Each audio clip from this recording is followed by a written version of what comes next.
This is my Persephone build. I tend to name my computers from Greek mythology. I'm going to take this build in pieces because editing one huge video takes too much time. In this video, I'm going to focus mostly on the CPU and the motherboard. I found this case on eBay and decided to buy the Arctic White version since this is what was available. The person was selling 10 of these during the holiday season for about $200 each.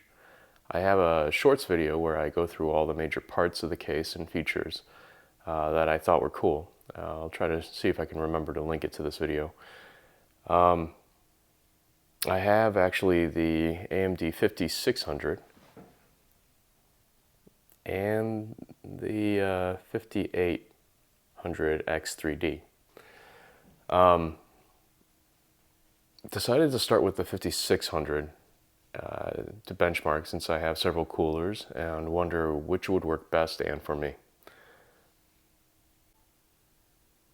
Okay, so this is the AMD 5600X out of its box. You can see it has the Wraith cooler there, and then here's a view of the chip itself. And it's got some manuals and such, some paperwork. Let's see here. So this is an AM4 socket, 7 nanometer architecture, 6 cores, 12 threads. It is an X, so it can be overclocked. It's unlocked for overclocking. Base clock is 3.7 gigahertz. Boost clock is 4.6 gigahertz. This has L2 cache, that's 3 megabytes, and then L3 cache, 32 megabytes. The default TDP is 65 watts with temperature max of 95 degrees Celsius. I like the 65 watts on this one. The feeling is that it can work well with this case. So going to give this a try and see if the I guess the lower wattage compared to the 5800X will be better for a case like this. So this is the Asus ROG Strix X570-I gaming motherboard. It's an ITX motherboard. The reason why this interested me was because it supports both of these chips.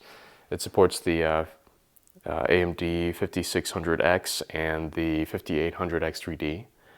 You can kind of see here, and it has good support for various coolers, a lot of space between, or I guess all around the socket there.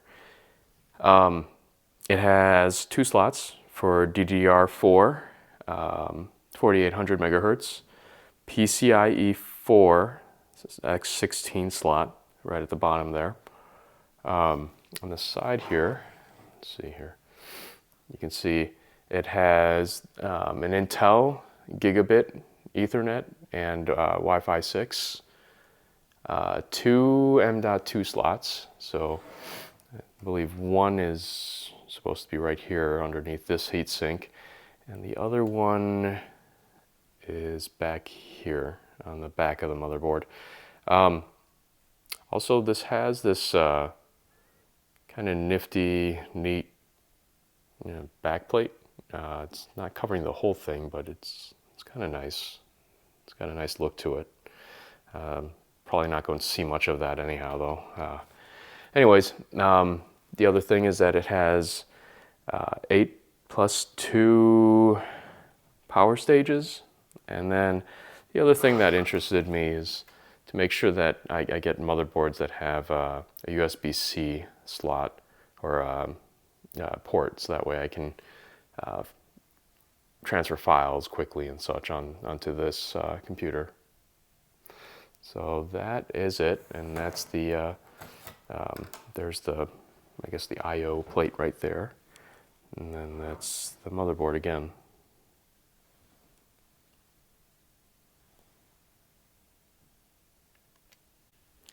Okay, so I've mounted the motherboard into the case. It took 4 screws, 1 screw down there, over there, and kind of in that corner right there. The other thing is got the faceplate put on there too. You can kind of see close up there.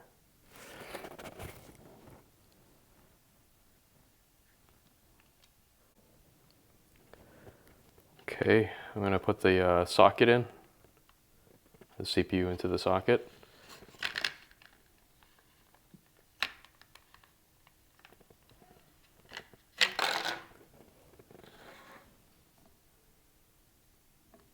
Kind of pay attention to the orientation of the chip. And then the corner, the dot right there. Just push this down. And that's it.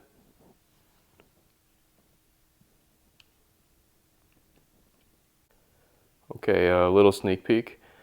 This was what I pulled out of my other case, or my other build that I was going to use for my build for this time. But actually, I visited the Micro Center and I saw this.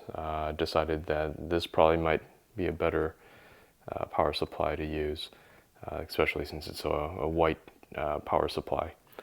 So that's the ROG Loki. It's an 850 watt platinum power supply. Kind of excited to see if that will work out very well for this case and this build.